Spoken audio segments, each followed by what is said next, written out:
Good morning, welcome to the class. Today आज हम लोग जानेंगे बिल्डिंग मटेरियल्स के बारे में और मैं हूँ Deepti Allen key, assistant professor HIT। तो आज हम लोग क्विकली पहले समझते हैं कि बिल्डिंग मटेरियल्स होता क्या है। आप सारे सराउंडिंग्स में बहुत सारे कंस्ट्रक्शंस देखते होंगे, जैसे कि हाईवेज हुए, देन ब्रिजेस हुए, then multi storey buildings, dams, कई सारी चीज़ें। तो इन सारी चीज़ों में कुछ तो कॉमन होगा। क्या है वो? जो मटेरियल्स हम यूज़ करते हैं, जहाँ जैसा जितना स्ट्रेंथ चाहिए उस हिसाब से हम लोग बिल्डिंग मटेरियल्स को ऑल्टर करके यूज़ करते हैं। और इन सब चीज़ों के लिए कोड्स अवेलेबल है कि किस में कितना हम लोग को बिल्डिंग मटेरियल्स देना है। तो हम स्टार्ट करते हैं अभी। First, cement. सीमेंट बेसिकली क्या है? ये एक बाइंडर है, यानी कि फाइन एग्रीगेट और कोर्स एग्रीगेट को जो बाइंड करता है, मिला के रखता है। तो जब तक आपका जो सीमेंट है या फिर कंक्रीट है या मोटर है, जो भी है, आपका सेटिंग टाइम कंप्लीट नहीं हो जाता तब तक इन सारी चीज़ों को एक जगह रखने का काम होता है सीमेंट का। It is a binder. तो if you look into the definition, यहाँ पे आप देख सकते हो कि cements are adhesive and cohesive material which are capable of bonding together particles of solid matter. यानी कि आपका फाइन एग्रीगेट्स हो गया, यानी कि सैंड, कोर्स एग्रीगेट यानी कि आपका स्टोन चिप्स, ये सारी चीज़ों को लेके आपको एक कोहेसिव यानी कि जो सेपरेट ना हो पाए ऐसा एक पेस्ट बनाना होता है, ऐसा एक मिक्सचर बनाना होता है। सो सारे इंग्रेडिएंट्स को एक जगह रखता है। अब सीमेंट बनता कैसे है? ये है हमारे पास, you can see, argillaceous and calcareous material. पहले क्या होता था कि हम लोग लाइम यूज़ करते थे। सीमेंट पहले हमारे पास अवेलेबल नहीं था, तब तक इन्वेंट नहीं हुआ था। तो आप अगर पुराने कंस्ट्रक्शंस अगर आप जाके देखोगे, जैसे कि पिरामिड्स हुए, पुराने टेम्पल्स हुए, या फिर कोई भी पुराना पोस्ट ऑफिस या टेलीफोन एक्सचेंज जो है, ये सारी चीज़ें जो है आपका लाइम से बना हुआ है। बट अभी क्या किया है, लाइम का मैक्सिमम कंटेंट लेकर और भी कुछ एक्स्ट्रा केमिकल्स, क्ले वगैरह मिलाकर इसे एक सीमेंट का रूप दिया गया। एंड आज के मॉडर्न टेक्नोलॉजी को यूज़ करके जो ये सीमेंट हम लोगों ने बनाया है, मोस्टली सारे कंस्ट्रक्शंस इसको यूज़ करके ही हम लोग करते हैं। तो first person who introduce this Portland, ordinary Portland cement, इनका नाम था जोसेफ एस्पेडन। ठीक है, तो ये हुआ था 1824 में। तो this is all briefly about cement. आगे चलते हैं। अच्छा, अब कॉन्स्टिट्यूएंट्स ऑफ सीमेंट, यानी कि सीमेंट में क्या क्या अवेलेबल है, इंग्रेडिएंट्स क्या क्या है इसके अंदर। तो सबसे पहला आप देखोगे लाइम। लाइम सबसे ज़्यादा क्वांटिटी है, क्योंकि स्टार्टिंग से ही हम लोग कंस्ट्रक्शन लाइम को लेकर ही करते हैं। 62 to 65% of lime is available आपके जो सीमेंट में ये कॉन्स्टिट्यूएंट है, इंग्रेडिएंट है। और ये जो लाइम है आपका वॉल्यूम भी देता है और स्ट्रेंथ भी आपके कंस्ट्रक्शन को देता है lime. Coming to silica, 17 to 25%, ये नेक्स्ट लार्जेस्ट परसेंटेज है इसका। तो ये भी आपके स्ट्रेंथ को ज़्यादा रिस्पॉन्सिबल होता है, ये जो प्रेजेंस ऑफ सिलिका है आपके सीमेंट में। एल्यूमिना 3 to 8%, ये सारी चीज़ें आपकी सेटिंग टाइम को ऑल्टर करती है। जिप्सम भी। आयरन ऑक्साइड आपका हार्डनेस और स्ट्रेंथ दोनों को ही वो ऑल्टर करता है, और आपका पिगमेंटेशन, कलर भी देता है आपके सीमेंट को। मैग्नीशिया येलोइश टिंट देता है। सल्फर, एल्कली, ये सारी चीज़ें आपके सेटिंग टाइम को ऑल्टर करती हैं। अब ये हो गया सीमेंट में है क्या कंस्टिट्यूएंट्स, यानी कि इंग्रेडिएंट्स क्या है। इसके बाद हम पढ़ेंगे कि सीमेंट एक बार पानी के साथ मिलने के बाद बनता क्या है, क्या क्या कंपाउंड्स या कैसे केमिकल रिएक्शंस होते हैं और आगे क्या निकल के आता है। अब सीमेंट तो ऐसे ही अगर पड़ा है तो वो पाउडर फॉर्म में है, लेकिन जब वाटर के साथ रिएक्ट करते हैं हम इस सीमेंट को, तो आगे निकल के आता है कुछ केमिकल रिएक्शंस। और ये जो होते हैं रिएक्शंस सीमेंट और वाटर का, ये एक्सोथर्मिक होते हैं, यानी कि इसमें बहुत सारा हीट जनरेट होता है। सीरीज ऑफ रिएक्शंस होते हैं, मतलब आपका जो जैसे ही आपने सीमेंट मिलाया पानी के साथ, आपका 24 आवर्स में एक कंपाउंड बन के आ जाता है। कुछ कंपाउंड्स को बनने में 1 साल लग जाता है, कुछ कंपाउंड्स को बनने में 7 दिन लग जाता है। इस तरह से अलग अलग कंपाउंड्स अलग अलग टाइम फ्रेम में निकल के आते हैं। तो ये हम लोग आगे देखेंगे, लेकिन पहले ये कंपाउंड्स के बारे में जान लेते हैं। बोगस कंपाउंड्स इसे कहते हैं, ठीक है। तो इनमें आप ट्राई कैल्शियम सिलिकेट एलाइड बोलते हैं इसे, डाई कैल्शियम सिलिकेट बेलाइड बोलते हैं, tri calcium aluminate, tetra calcium aluminoferrite. तो इनके बारे में और डिटेल में हम लोग पढ़ेंगे आगे। सबसे पहले ट्राई कैल्शियम सिलिकेट, ये बेस्ट सीमेंटिंग मटेरियल है। तो इसको ये हमें वो प्रॉपर्टी देता है जहाँ पे बाइंडिंग प्रॉपर्टीज हम लोगों का बेटर हो जाता है। तो ये विद इन अ वीक यानी कि 7 डेज के अंदर ही ये आपका कंपाउंड फॉर्म हो जाता है, और वाटर के ऐड करने से लेकर 7 डेज के अंदर ये जो फॉर्म होता है, इसका अर्ली स्ट्रेंथ जो आपका कंक्रीट या फिर आपका जो सीमेंट स्लरी या फिर मोटार जो भी है, जो उसका जो अर्ली स्ट्रेंथ है, ये हमें टेट्रा कैल्शियम सिलिकेट से मिलता है। नेक्स्ट देखते हैं डाई कैल्शियम सिलिकेट। इसका फॉर्मूला आप देख सकते हो यहाँ पे। उसके आगे हम पढ़ते हैं, ये 1 साल यानी कि कैस्टिंग के 1 ईयर के बाद ये फॉर्म होता है, ठीक है। It imparts resistance to chemical attacks, यानी कि 1 ईयर के अंदर अगर 1 ईयर के बाद अगर कोई भी केमिकल रिएक्शंस या केमिकल एक्सपोजर अगर हो जाता है बिल्डिंग, तो उन सब चीज़ों से आपके स्ट्रक्चर को ये प्रोटेक्ट करता है। तो इस तरह से, और आगे भी जैसे जैसे आपका जो स्ट्रेंथ अटेन होता है, जैसे जैसे उसमें स्ट्रेंथ बढ़ती जाती है सीमेंट स्ट्रक्चर में या फिर कंक्रीट स्ट्रक्चर में, तो ये कंपाउंड के वजह से होता है। Okay, next tetra calcium एल्यूमिनोफेराइड।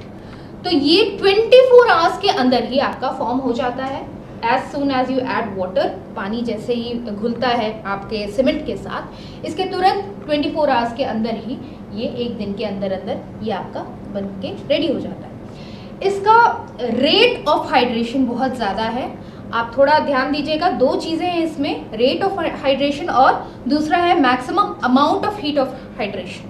ये दोनों अलग अलग है, मोस्टली क्वेश्चंस आते हैं इसमें से, किसका रेट ऑफ हाइड्रेशन अलग ज़्यादा है, वो अगर आपको क्वेश्चन आए तो टेट्रा कैल्शियम एल्यूमिनोफेराइड आपको देना होगा आंसर।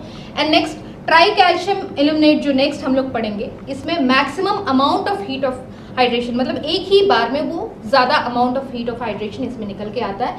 रेट यानी कि एक इक्वल अमाउंट ऑफ ये जो ड्यूरिंग मतलब एक ही टाइम इंटरवल में जो आपका निकल के आता है हीट ऑफ हाइड्रेशन, ये इसमें ज़्यादा है। मतलब जैसे एक बंदे ने 2 घंटा हर दिन पढ़ाई किया, तो वो उसका पर डे का 2 घंटे का टाइम है। इसी तरह से यहाँ पे एक बंदे ने 1 ही घंटे का पढ़ाई किया लेकिन 1000 दिन तक किया, तो क्या किसका ज़्यादा होगा? रेट ऑफ जो हाइड्रेशन है इसका ज़्यादा है, लेकिन इसका maximum amount of heat of hydration ज़्यादा है, लाइक इसका टोटल जो है ज़्यादा है। तो आगे हम लोग पढ़ते हैं ट्राई कैल्शियम एल्यूमिनेट। ये 24 आवर्स में अगेन फॉर्म हो जाता है। इनिशियल सेटिंग इसका इसके वजह से, इस कंपाउंड के फॉर्म होने के वजह से आपका इनिशियल सेटिंग जो है ज़्यादा रिस्पॉन्सिबल होता है ये कंपाउंड, ठीक है।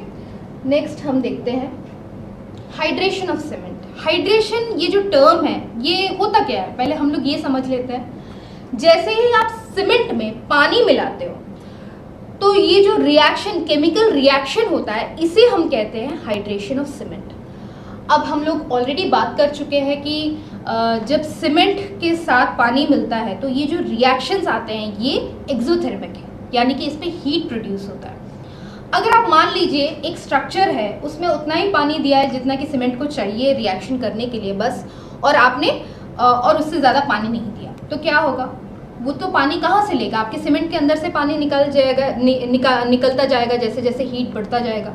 तो ये अवॉइड करने के लिए आप लोगों ने देखा होगा कि बहुत सारे कंस्ट्रक्शंस के बाद आप लोग वाटरिंग करते हो, देखा होगा ना, छत वगैरह में पॉन्डिंग बना के छोटे छोटे उसमें पानी भर के रखते हैं ताकि पानी, नहीं तो गनी बैग्स वगैरह लगा के पानी दिया जाता है पाइप से। नए वॉल्स अगर आपके आसपास बाउंड्री वॉल बना है या फिर कोई भी कंस्ट्रक्शन जैसे कि स्लैब बना है या कॉलम बना है, ये सारे में वाटरिंग किया जाता है। इसे कहते हैं क्योरिंग। कोई भी कंस्ट्रक्शन होने के बाद, कंप्लीट होने के बाद उस पर ये क्योरिंग बहुत ही आवश्यक है। क्यों? क्योंकि जो हीट प्रोड्यूस होता है वो आप यहाँ देख सकते हो कितना होता है। 7 डेज में आपका जो हीट प्रोड्यूस होता है 89 to 90 कैलोरीज पर ग्राम, ये बहुत ज़्यादा है। ये आपके पूरे स्ट्रक्चर में क्रैक्स दे सकता है अगर आप वाटर नहीं करते हो तो इस वजह से इसका अगर हम लोग कैलकुलेटेड ले कि कितना पानी चाहिए इसको ठंडा करने के लिए, वो है 23% by weight of the cement. और जो आपको पानी चाहिए पार्टिकल्स को मिलाने के लिए, या फिर जो फाइन एग्रीगेट है, कोर्स एग्रीगेट है, सीमेंट है, इसके बीच में जो आपका स्पेस है, उस वॉइड्स को फिलिंग के लिए जो आपको पानी चाहिए वो आपका मात्र 15% है। तो ये दोनों को मिला के 38% of weight by weight of the cement आपको लेना पड़ेगा आप जब भी प्लान कर रहे हो कोई भी मिक्सिंग, ठीक है। तो ये है हीट ऑफ हाइड्रेशन के हिसाब से, ये आपका कौन सा पहले आता है, टेट्रा कैल्शियम एल्यूमिनेट, उसके बाद क्या आता है, ये पूरा एक रेंज है। देन रेट ऑफ हाइड्रेशन के बाद किस तरह से किसका ज़्यादा है, उसके बाद क्या है, ये सारा एक रेंज है। तो ये आप ध्यान रखिएगा, एग्जाम के वक्त इसमें से क्वेश्चंस मोस्टली आते हैं, तो आप लोग ये थोड़ा नोट कर लीजिए।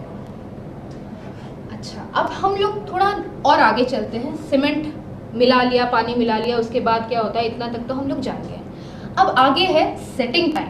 ये सेटिंग टाइम क्या होता है, बहुत देर से मैं initial setting time, final setting time बोल तो रही हूँ, इसके बारे में थोड़ा बात कर लेते हैं। तो सेटिंग टाइम क्या होता है, आपने देखा होगा बहुत जगह, जैसे कि जब आप कंस्ट्रक्शन कर रहे होते हो, जैसे पोर करते हो कंक्रीट को, तो वो किस कंडीशन में होता है, वो थोड़ा फ्लोएबल कंडीशन में होता है।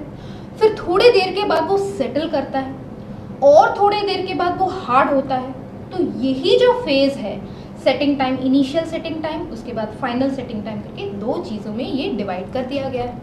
अब इनिशियल सेटिंग टाइम क्या है, जब आप पोर करते हो कंक्रीट और उसको एक शेप में दे दिया है आपने, उसके बाद वो एकदम भी मूव नहीं करना है उसको, तो उस टाइम पे वो क्या करता है, उसका प्लास्टिसिटी अब खोने लगता है, अब वो फ्लो नहीं करता है, वो अब स्टिफ होने लगता है, just started to be losing its plasticity. तो उस फेज में, जैसे you can see here, initial setting time of cement is the time when the paste, यानी कि सीमेंट एंड वाटर का जो पेस्ट है, starts losing its plasticity, just वो फ्लोएबिलिटी लूज करने वाला है, तब उसे कहते हैं इनिशियल सेटिंग टाइम। और ये मोस्टली 30 मिनट्स होता है। अगर आपको, जैसे कि बहुत सारे जगह है जहाँ पे आपका कंक्रीट मिक्सिंग का स्पेस नहीं है, साइट वगैरह में जहाँ पे आपका स्पेस नहीं है, जैसे कि ऑलरेडी कंस्ट्रक्शन है, वहाँ पे फेज़ 2 का कंस्ट्रक्शन चल रहा है, तो ऐसे जगह पे आपके पास स्पेस अवेलेबल नहीं होता है। तो ऐसे कंडीशन में आप क्या करते हो, रेडी मिक्स कंक्रीट को आप ऑर्डर दे देते हो। तो वहाँ पे ट्रांजिट मिक्सर वगैरह होता है, बैचिंग प्लांट होता है, बहुत सारे टाइप्स ऑफ कंक्रीट मिक्सिंग होते हैं। तो बैचिंग प्लांट में क्या है कि वो एक कंप्यूटराइज्ड ये है मिक्सिंग प्लांट है, जहाँ पे सारी चीज़ें पहले से प्रोग्राम्ड होती हैं और वो ऑटोमेटिकली सारी fine aggregate, coarse aggregate, cement, सारा सब कुछ लेके मिक्स करके आपको साइट पे भेज देता है। लेकिन ये टाइम तो बहुत ज़्यादा होता है। इस इतने टाइम को रिड्यूस करने के लिए, जैसे मैंने बोला कि 30 मिनट के अंदर अंदर वो अपना प्लास्टिसिटी खोने लगता है, तो इस चीज़ को अगर आपको इंक्रीज करना है depending on your construction type, तब आप क्या करोगे कि आप उसमें कुछ एडमिक्सचर्स मिलाओगे, ठीक है। ये कुछ केमिकल्स होते हैं जो आपके सेटिंग टाइम को आगे या पीछे कर सकते हैं। उसी तरह से अगर आप टनल का इनर लाइनिंग का जो कंक्रीटिंग कर रहे हो, वहाँ पे तो बहुत जल्दी आपको सेटिंग होना है, नहीं तो अगर आपने वो होस पाइप से दिया है ऊपर पूरा टॉप लाइनिंग में और वो पूरा अगर गिर रहा है तो उसका कोई फ़ायदा नहीं होगा। तो इसलिए जहाँ जल्दी आपका सेटिंग टाइम अटेन होना है, वहाँ पे वैसे एडमिक्सचर्स मिलाए जाते हैं, एक्सेलरेटर्स, डिसलरेटर्स, ऐसे बहुत सारे types, varieties of admixtures available है मार्केट में। अब देखते हैं फाइनल सेटिंग टाइम। अब फाइनल सेटिंग टाइम होता है कि जब आपका जो सीमेंट और वाटर का जो पेस्ट है, जो भी है, कंक्रीट है, मोटार है, जो भी है, वो अब हार्डन हो चुका है काफ़ी। अब उसमें प्लास्टिसिटी बिल्कुल भी नहीं है, वो मूव नहीं करता है, वो काफ़ी हद तक हार्डन हो चुका है। अब इसमें से आप अपने जो कंस्ट्रक्शन में आपने देखा होगा, कुछ शटरिंग होता है, स्कैफोल्डिंग होता है, शटरिंग होता है, ये सारी चीज़ें फॉर्म वर्क कहते हैं इसे। ये नया टर्म लग रहा होगा बट बहुत ही सिंपल है। आपने कंस्ट्रक्शन के वक्त कोई भी साइट में अगर देखा होगा तो लकड़ी के ढांचे होते हैं शेप में रखने के लिए। जैसे कि अगर आपने एक कॉलम या बीम कैस्ट करना है तो उस शेप का पहले वुडन फ्रेम लगा दिया जाता है, उसके अंदर पोर करते हैं हम लोग कॉन्क्रीट, ताकि वो शेप बना रहे, जो भी आपका कैलकुलेटेड लेंथ ब्रेड्थ और हाइट है वो सारा दे के आप एक फॉर्म वर्क यानी कि आप एक ढांचा रेडी करते हो, उसके अंदर आप कॉन्क्रीटिंग करते हो। अब ये स्कैफोल्डिंग फाइनल सेटिंग टाइम के बाद आप रिमूव कर सकते हो, यानी कि फाइनल सेटिंग टाइम हो गया, प्लास्टिसिटी अब और नहीं है तो आप रिमूव भी करोगे तो वो इंटैक्ट रहेगा। ओके, तो यही है initial and final setting time, ये कंट्रोल कर सकते हैं हम लोग एडमिक्सचर्स को यूज कर सकते हैं। अब यहाँ तक हम लोग पढ़े हैं सीमेंट, उसके आगे भी बहुत कुछ पढ़े हैं सीमेंट के बारे में। अब हम लोग देखते हैं कि ब्रिक्स, ये एक कंस्ट्रक्शन बिल्डिंग मटेरियल है। ये मोस्टली आपने देखा होगा, ब्रिक्स तो बहुत ही जगह पे देखा होगा, जैसे कि बाउंड्री वॉल्स या फिर रूम्स वगैरह में जहाँ आपको बाइफिकेशंस करने, रूम्स मोस्टली सारे रूम्स तो ब्रिक वर्क के ही बने होते हैं जो वॉल्स वगैरह हैं, तो ब्रिक्स बहुत ही ज़्यादा हम लोग यूज़ करते हैं। तो ब्रिक में आप सबसे पहले वो होता कैसा है, उसके पार्ट्स कैसे हैं वो हम लोग देख लेते हैं। Brick is a construction material that is used to build walls, pavements and other elements. तो ये सारी चीज़ें हम लोगों ने बात की हैं अभी। तो अब यहाँ पे इंडियन स्टैंडर्ड साइज क्या है, 19 बाई 9 बाई 9 सेंटीमीटर्स, यानी कि जो लॉन्गेस्ट स्ट्रेच है वो 19 है and this part is 9 and this part is 9। Okay, तो इस तरह से आपका स्ट्रेच आ जाता है। इसमें भी पार्ट्स है, पार्ट्स ऑफ द ब्रिक हम लोग देखते हैं। अभी जो ए यहाँ पे ए डिनोटेड है ना, इसे कहते हैं स्ट्रेचर।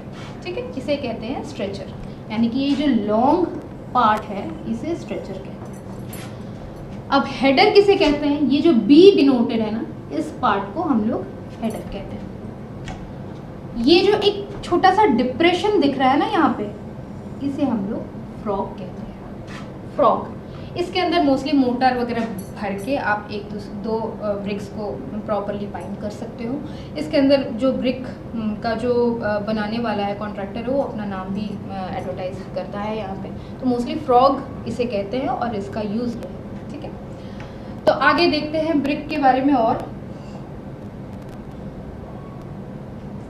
Types of BRICS. कितने टाइप्स ऑफ ब्रिक्स हैं? सबसे पहले तो आपने देखे होंगे सनबर्न ब्रिक्स। ये बहुत ही सिंपली अवेलेबल है, छोटे छोटे हट्स वगैरह जहाँ पे बारिश बहुत ज़्यादा नहीं होता है, ऐसे जगह पे ये ब्रिक्स अभी भी यूज़ करके कंस्ट्रक्शन करते हैं। जहाँ पे बहुत ज़्यादा पैसे नहीं हैं लोगों के पास, या फिर टेम्परेरी कंस्ट्रक्शन है, छोटा सा कुछ बनाना है, टेम्परेरी है, तो ऐसे जगह पे सनबर्न और अनबर्न क्ले ब्रिक्स को यूज़ किया जाता है। आप यहाँ पे फोटोग्राफ देख सकते हो। Next, coming to burned clay bricks. इसमें अगेन आपके 4 टाइप्स हैं। ठीक है, first class, second class, third class and fourth class.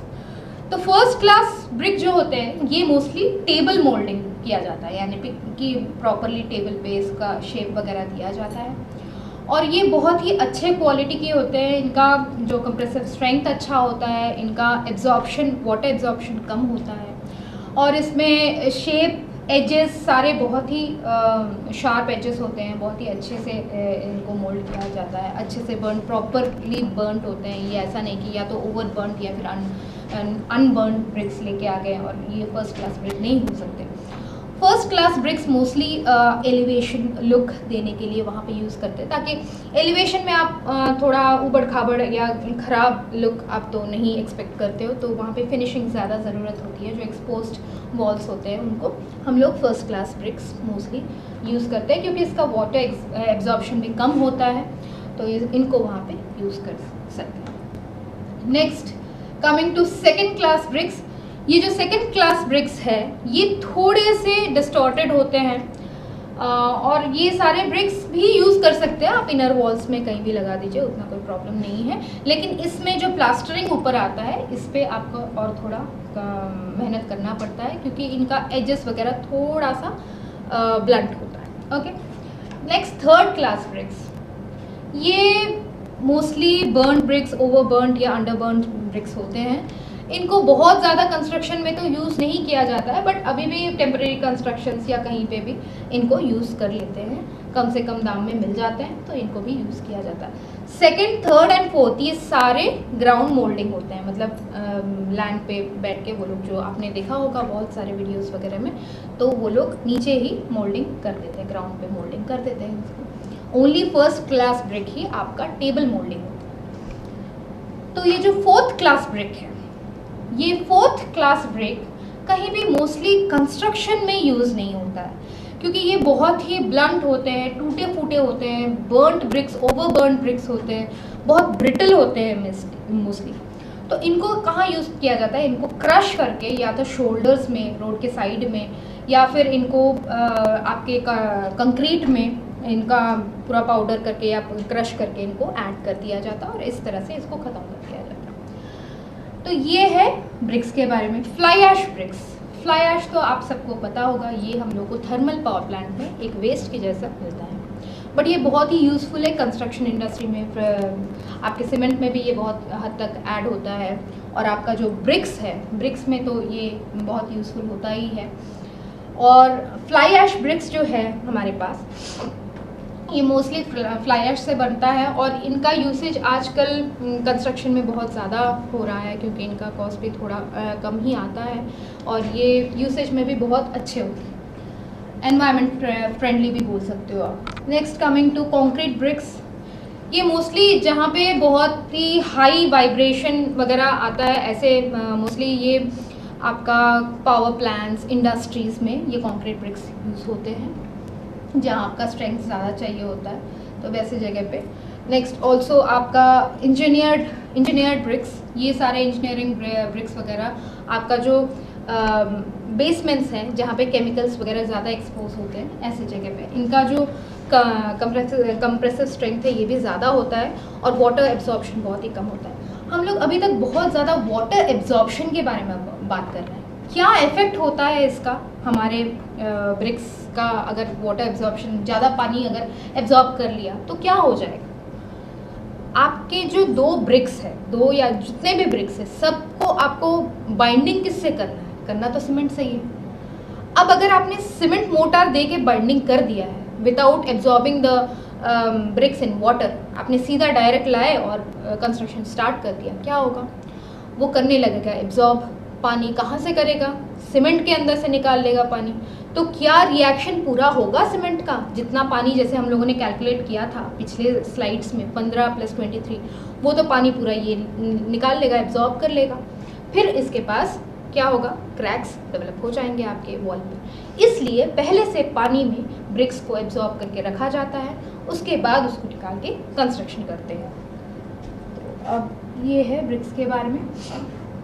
Next, properties of bricks, hardness, resistance against abrasion, यानी कि जब आप दो ब्रिक्स को आपस में टकराओ तो ये बहुत ज़्यादा डैमेज ना हो। और चेक, अगर आप लोग कभी भी कोई साइट पे जाते हो तो आप लोग देख के ही कुछ ब्रिक्स का क्वालिटी चेक कर सकते हो, जैसे कि मैन हाइट से अगर आप ब्रिक को छोड़ो नीचे, वो ब्रेक नहीं होना चाहिए। और आगे ब्रिक्स का जो क्रशिंग स्ट्रेंथ वगैरह, यानी कि आपका कंप्रेसिव स्ट्रेंथ तो लैब में ही पता चलेगा, वाटर एब्जॉर्प्शन आपका वहीं पता लग जाता है। फर्स्ट क्लास ब्रिक का आप देख सकते हो 20% आपका वाटर एब्जॉर्प्शन है, सेकंड क्लास ब्रिक्स का 22%, थर्ड क्लास का 25%। कुछ हैवी ड्यूटी ब्रिक्स होते हैं, ये स्पेशल मेड होते हैं, मतलब ये ऐसे जगह पे लगते हैं जहाँ पे आपका बिल्कुल भी वाटर एब्जॉर्प्शन कम होना चाहिए, तो ओनली 5% आप जैसे देख सकते हो। अब ब्रिक्स तो के बारे में थोड़ा कुछ हम लोग जान लिए हैं। अब हम लोग बात करते हैं एग्रीगेट के बारे में। एग्रीगेट क्या होता है? एग्रीगेट्स में दो वैरायटीज़ आते हैं। अभी आपका फाइन एग्रीगेट हो जाता है और आपका कोर्स एग्रीगेट। फाइन एग्रीगेट में हम लोग मोस्टली सैंड, स्टोन डस्ट, ऐश, सिंडर, सुर्खी, ये सारी चीज़ें हम लोग यूज़ करते हैं। तो इसका जो साइज़ है आप नोट कर लीजिएगा। It should pass through 4.75 mm mesh and should entirely retain on 0.15 mm mesh। Mostly questions इस पे आते हैं कि आपका जो फाइन एग्रीगेट है उसका क्या साइज़ होना चाहिए, तो you can write this. Basically ये जो एग्रीगेट्स है हम लोग का जो कंक्रीट का है, उसमें इंग्रेडिएंट्स ही है जो हम लोग ऐड करते हैं, तो इसको एक बार आप देख लीजिए। Next coming to coarse aggregate. Coarse aggregate आपका ब्रोकन स्टोन्स हो सकता है, ग्रेवल्स, शिंगल्स, जो आपका वाटर रिवर बेड्स में जो स्टोन्स मिलते हैं उन्हें कहते हैं ब्रोकन ब्रिक्स, क्लिंकर्स, ये सारी चीज़ें आप यूज़ कर सकते हो। इसका भी साइज़ आप नोट कर लीजिएगा, having particle size bigger than 4.75 mm and smaller than 75 mm, ये आपका कोर्स एग्रीगेट कहलाता है। ठीक है, size of the aggregate already दिया हुआ है, ये मैंने IS 456 से एक स्क्रीनशॉट दिया है आपको यहाँ पे। तो इसमें बेसिकली अगर आपका जो रॉड साइज है, रॉड साइज के कंपैरिजन में जब आप कंक्रीट पोर करते हो तो आपका एग्रीगेट का साइज क्या होना चाहिए वो दिया है। तो मैं एक बार पढ़ देती हूँ। The nominal maximum size of coarse aggregate should be as large as possible within the limits specified by in no case greater than 1/4 of the minimum thickness of the member। तो ये है provided that the concrete can be placed without difficulty so as to surround all the reinforcement throughout and fill the corners of the form।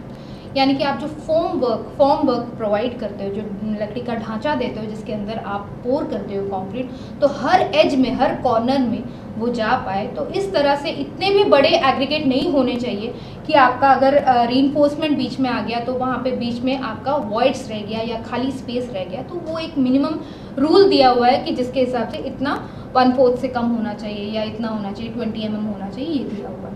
तो mostly IS codes आपको बहुत सारा knowledge दे देते हैं इसके बारे में कि कितना होना चाहिए, कितना नहीं होना चाहिए, कैसा होना चाहिए। ये जेनरिक हम लोग जो एज हर दिन जो हम लोग साइट में यूज़ करते हैं उसके हिसाब से, उसके बेसिस पे कुछ रूल्स दिया हुआ है इस कोड में जो आप रेफर कर सकते हो।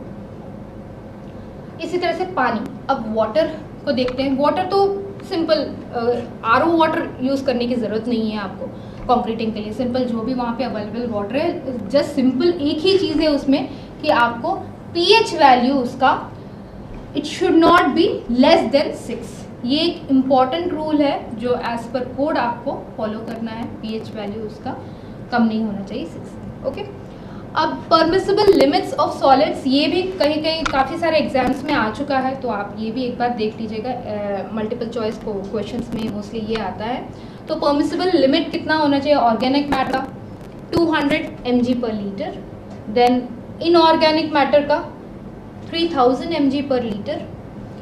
Coming to sulphates, it should be 400 mg per litre.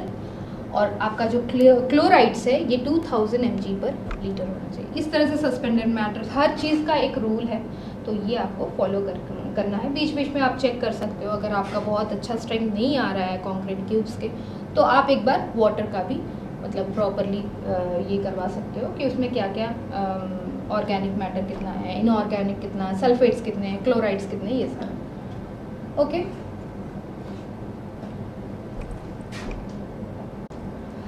Okay, तो अभी तक हम लोगों ने देखा प्लेन सीमेंट कंक्रीट क्या होता है, यानी कि आपका सैंड और आपका जो सीमेंट स्टोन चिप्स और सीमेंट को जो यूज़ करके हम लोग एक कंक्रीट मिक्स बनाते हैं, तो वो सिंपल सा एक कंक्रीट मिक्स बन जाता है। अभी जो हम लोग देखेंगे ये है रीइंफोर्स्ड सीमेंट कंक्रीट, यानी कि रीइंफोर्समेंट जो आपका बार, स्टील बार्स आप प्रोवाइड करते हो, बहुत जगह आपने देखा होगा इस तरह से दिखते हैं। आपने कंस्ट्रक्शन साइट में अगर देखा होगा तो इस तरह से ये देखने को मिलता है। तो इनमें भी बहुत सारे कंपोनेंट्स होते हैं, जैसे कि इस तरह से अगर आपका एक स्टील बार है तो इसमें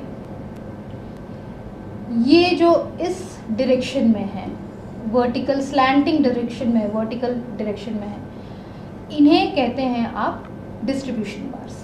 और ये जो है इस तरह से, ये है आपके मेन बार्स, ठीक है।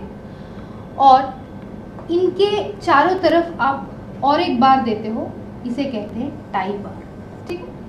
टाई बार यहाँ पे तो आपका रेक्टेंगुलर शेप में है मोस्टली। अगर आप एक सर्कुलर पिलर, अगर आप सिलेंड्रिकल पिलर अगर आप कैस्ट करना चाहते हो तो उसमें आपका सर्कुलर टाई बार होगा। तो डिपेंड्स, आपका जैसा बिल्डिंग का जो डिज़ाइन है उस हिसाब से ये चेंज होता रहता है। तो इस तरह से आप अपने पूरे रीइंफोर्समेंट को एक प्लेस में रखने के लिए ये टाई बार्स यूज़ करते हैं। आप यहाँ पे देख सकते हो टाई बार्स रखे हुए हैं, नहीं तो ये सारे एक प्लेस में नहीं रुकेंगे। तो इसको हम लोग टाई बार्स को लेके टाई करके रखते हैं, इसे एक जगह पे रखते हैं, फिर इसके ऊपर कंक्रीट दिया जाता है। आप यहाँ पे देख सकते हो किस तरह से कंक्रीट आ रहा है, और उसके बाद आप फाइनल फिनिशिंग करते हो।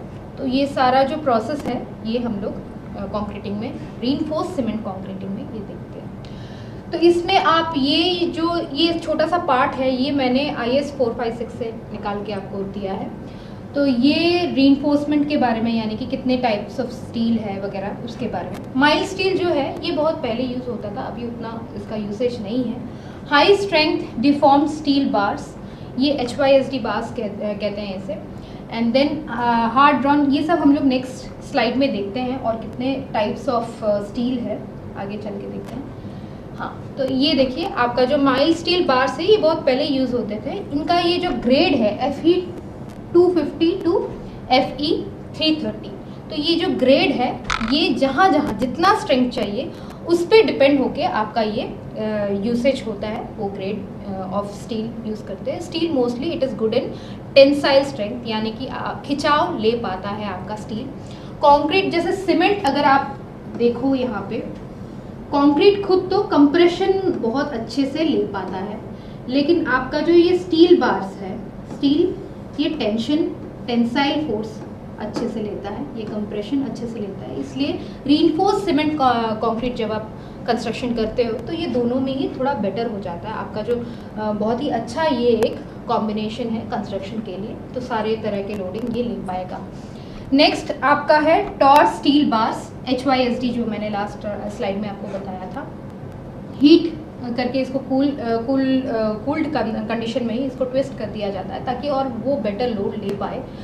अब ये है थर्मो मैकेनिकली ट्रीटेड बार्स, ये थर्मल यानी कि हीट ट्रीटमेंट भी होता है और मैकेनिकली इसमें भी कुछ चेंजेस लेके आए जाते हैं। तो ये सारे इसके ग्रेड्स हैं इन दोनों के, ये आप लोग हो सकेगा तो लिख लीजिए ताकि एग्जाम में अगर ये आए तो आप लोग आंसर कर पाओ। ठीक है, आगे चलते हैं हम लोग कंक्रीट। अब यहाँ तक हम लोग तो सीमेंट सारे कंपोनेंट्स अलग अलग पढ़ रहे थे, सीमेंट, सैंड। अब हम लोग पूरा कंक्रीट पढ़ेंगे, यानी कि इन सब का कॉम्बिनेशन, ये सारे इंग्रेडिएंट्स थे कंक्रीट के। अब देखते हैं ये mixture of cement, sand, aggregates and water in limited proportion. ये लिमिटेड प्रोपोर्शन क्या होता है? प्रोपोर्शन यानी कि ये कितना होना चाहिए, सैंड कितना होना चाहिए, सीमेंट कितना होना चाहिए और वाटर कितना होना चाहिए। इसी को आप वाटर सीमेंट रेशियो भी कहते हैं बहुत जगह पे, जहाँ पे नॉमिनल मिक्स, यानी कि जो आपका वहाँ पे कॉन्ट्रैक्टर या इंजीनियर बैठा हुआ होता है, वो जस्ट जो लेबर रहता है उसको बता देता है कि इतना बाय इतना का आप मिक्स बना दीजिए, तो वो बना देता है। तो सिंपल छोटे मोटे कंस्ट्रक्शंस के लिए ये काफ़ी है। जैसे कि आप नॉमिनल मिक्स अगर आप बोलो कॉन्क्रीट का, तो इसमें M5, M7.5, M10, M15, M20, M25, यहाँ तक आप नॉर्मल मिक्स आपका जो भी है ये स्टैंडर्डाइज्ड है, आप ये सब लेके आप खुद से ही ये डिज़ाइन कर सकते हो। लेकिन आप जब हैवी स्ट्रक्चर्स बनाते हो, इन सब के लिए थोड़ा डिज़ाइन मिक्स में जाना पड़ता है। डिज़ाइन मिक्स कंक्रीट काम करने के लिए भी इनका जो बहुत सारी चीज़ें आपको ध्यान में रखनी होती है। ये सारे जो सामान है जैसे सीमेंट है, सैंड है, ये सारी चीज़ों का क्वालिटी अच्छा होना चाहिए, इनका स्टोरेज अच्छे से होना चाहिए और इनको वाटर से दूर रखा जाना चाहिए। इसका स्किल्ड वर्कमैनशिप अवेलेबल होना चाहिए, यानी कि अच्छे से काम करने वाले भी इसमें अवेलेबल होना चाहिए। ऐसा नहीं है कि जैसे नॉर्मल मिक्स में आपने बाहर बगल में मिलाया, मसाला लगाया और छोड़ दिया, ऐसा नहीं हो सकता है। इसमें एडमिक्सचर्स भी दिए जाते हैं। जल्दी अगर आपको सेटिंग टाइम बढ़ाना है या कम करना है, ये सारा पूरा डिज़ाइन करके इसे हम लोग बनाते हैं। तो आप यहाँ पे ये भी एक IS 456 से कोड से मैंने एक स्क्रीनशॉट दिया है आपको। इसमें भी आपको आप देख सकते हो ऑर्डिनरी सीमेंट जो आप M25 तक का जो है नॉमिनल मिक्स है, उसके बाद आपका सारा। अच्छा, ये M क्या है? M10, ठीक है, फॉर एग्जांपल M10, M यानी कि आपका डिज़ाइन मिक्स, और 10 जो है वो कितना कंप्रेसिव स्ट्रेंथ ले सकता है। ठीक है, उसका अगर आपका CTM मशीन में अगर टेस्टिंग करो तो कितने तक वो स्ट्रेंथ ले सकता है, कंप्रेसिव स्ट्रेंथ कितना ले सकता है, वो है आपका ये 10। ओके, नेक्स्ट कमिंग टू, अच्छा, इसमें हम लोगों ने ऑलरेडी ये एडमिक्सचर्स, प्लास्टिसाइजर्स के बारे में बात किया था लास्ट स्लाइड में, जहाँ एडमिक्सचर्स के बारे में हम लोग बात किए थे। तो वही है ये ट्रांसपोर्टेशन वगैरह, जैसे कि आपका बैचिंग प्लांट में अगर वो मिक्सिंग हो रहा है, वहाँ से आपका जहाँ कंक्रीट मतलब लगने वाला है, वहाँ तक अगर बहुत ज़्यादा डिस्टेंस है तो उसमें अगर आप एडमिक्सचर्स मिलाते हो तो उसको किस तरह से आप हैंडल करते हो, ये सारी चीज़ें इसमें हैं। तो अब और एक बात है, जैसे कि हम लोग ये सारा प्लेन सीमेंट और रीइंफोर्स्ड सीमेंट कंक्रीट के लिए जो भी कोड यूज़ करते हैं, मैंने अभी तक जो बोला IS 456/2000 ये मैंने यूज़ किया हुआ है।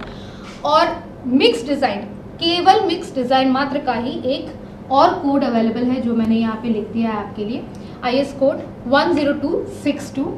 इसका रिवीजन 2019 में एक हो रखा है, आप ये डाउनलोड कर लोगे तो डिटेल में आपको पूरा किस तरह से आपको मिक्स डिज़ाइन बनाना है, कितना कितना क्या प्रोपोर्शंस लेने हैं, किस हाई स्ट्रेंथ कंक्रीट कैसे बनेगी, ये सारी चीज़ें इसमें दिए हुए हैं। ओके, ये डिटेल में आप पढ़ सकते हो। अब स्ट्रेंथ ऑफ कंक्रीट 1 डे में 16%, यानी कि अगर आप एक दिन कंक्रीट जस्ट कैस्ट किया है तो एक दिन में जस्ट उसका जो 100% जितना आना चाहिए, जितना आप सोच रहे हो जितना आना चाहिए उसका स्ट्रेंथ, उसमें 16% मात्र ही आता है। 3 दिन में 40%, 7 दिन में 65%, 14 डेज में आपका 90% और 28 डेज में 99%। ये 1% जो यहाँ पे है ना, ये आपको याद है मैंने पिछले स्लाइड में आपको बताया था, एक कंपाउंड है जो आपको 4 कंपाउंड्स बताया था सीमेंट में, तो उसमें एक कंपाउंड है जिसका जो आपके 1 साल के बाद वो बन के आता है। तो वो उस कंपाउंड के वजह से ही है कि आपका ये जो इंक्रीजिंग होता रहता है, एक स्लो रेट में आपका उसका स्ट्रेंथ इंक्रीज होता ही रहता है एक सर्टेन अमाउंट ऑफ पीरियड के लिए। उसके बाद वो डिसइंटीग्रेशन शुरू हो जाता है। कोई भी बिल्डिंग का लिमिट होता है, जैसे 10-15 साल के बाद तो बिल्डिंग का आपका स्ट्रेंथ बढ़ेगा नहीं, वो तो घटेगा ही, क्योंकि वेदरिंग है, बहुत कुछ है उसमें, लोडिंग है, क्रीप है, बहुत कुछ है। तो ये सारा यहाँ तक आपको समझ में आया होगा। तो ये this is all about concrete, reinforced concrete, cement, सारे components, ingredients of concrete, building materials हम लोग थोड़ा ब्रॉडली हम लोग देख लिया। आज आगे और भी करेंगे। तो कोई भी क्वेश्चंस अगर हो तो आप नीचे कमेंट सेक्शन में आप दे के पूछ सकते हो। Feel free to ask. Thank you.